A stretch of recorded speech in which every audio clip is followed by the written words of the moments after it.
While pastoring, I loved cars. I loved to drive. I still love driving. It's fun. When I get the chance, which I hardly get. You see, I probably drive maybe twice or thrice in a whole year. Can you imagine that? And then this driving I'm talking about, just a few, you know. I love to drive. I liked it. I enjoyed it. So there was that year, several years ago. I bought different cars at different times. Then I got this one that I liked so much. And the man knew how to advertise it for me. Customized, nice, one in town.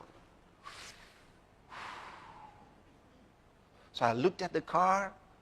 I liked it. I wanted it. I was already buying, this car or that car. Made no difference now. So I didn't need any consultations with the Spirit. When you're already on cruise and there's nothing on the road, you just keep going. You don't try to, everything is, so you don't prepare for emergencies. So it was gone. And that's the way I came to this car. And I liked it. No consultations. And I paid more for that car than any other 3 cars put together before then. I was excited. And it was not a brand new car. Yet I spent so much money on it because it was customized. Okay. I bought it and went home with it. Come out every day and clean it. Look at it shining. You wish you could drive it out and be outside at the same time and be looking at it. Anyway, one day, while it was still, new, I'd only driven it out maybe to church once or twice. So it was just there because I had other cars. Okay. In this Monday, I believe it was, you got this car, you're not driving, you know where to go. You have to look for somewhere to go. So I needed somewhere to go. So I said, okay, I'm going to buy fuel. And then from there, my mom was with my sister, and so I said I'll drive to see my mom, and then, just go out. This was now around 6:30 p.m., so I'm going. That's the way I went out. Bought the fuel, filled the tank, and drove, heading for my sister's place to see my mom. Stopped on the way at this supermarket that I'd been to several times. I thought, okay, let me buy some things to take there. As I stopped, before I could come out of the car, another car stopped beside me, and some guys jumped out with guns. 2 of them in front of me just releasing bullets into the air. They were just like, it was fun for them. They just stood there. And the others came to the doors. One said, come down, move in, out. They were giving all kinds of commands. I didn't know where I was.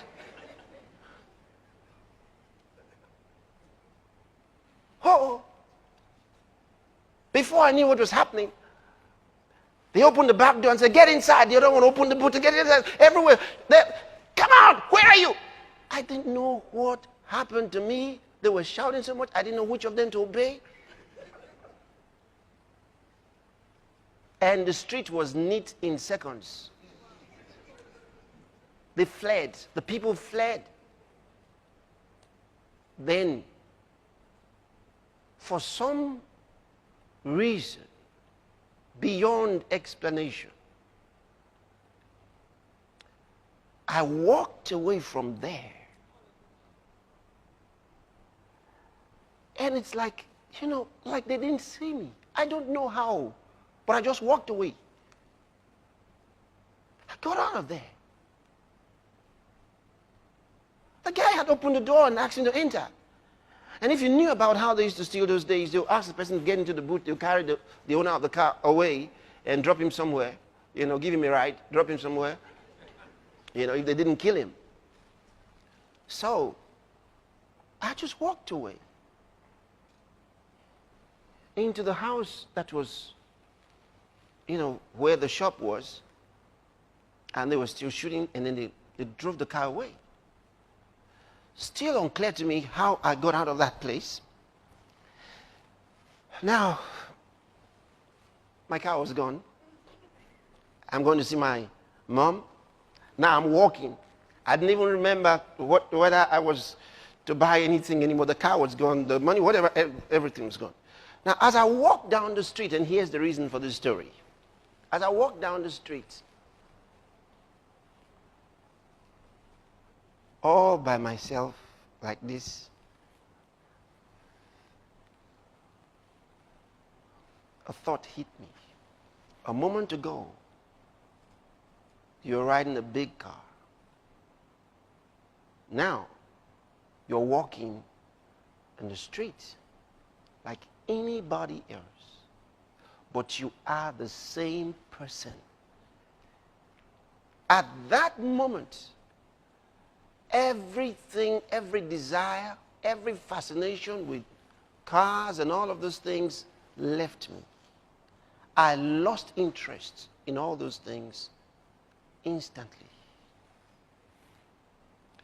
It's like a miracle. Something you can't explain. I lost interest in all of those things at once. I said, a moment ago you were there in that car, and right now you're walking like anybody else in the street. But you are the same person. A man's life doesn't consist in the abundance of things he possesses.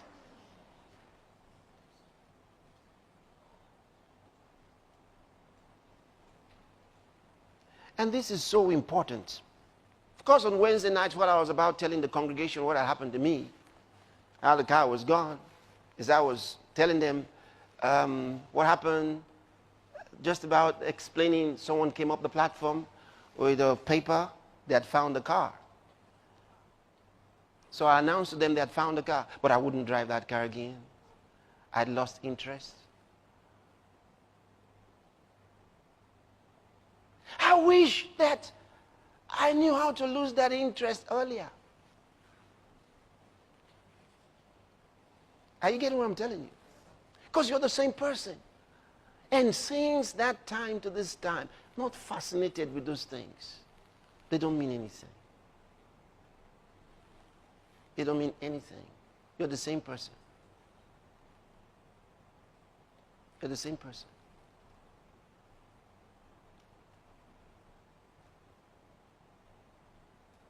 Don't wish for those things. Wish to fulfill the call of God in your life. That's the most important.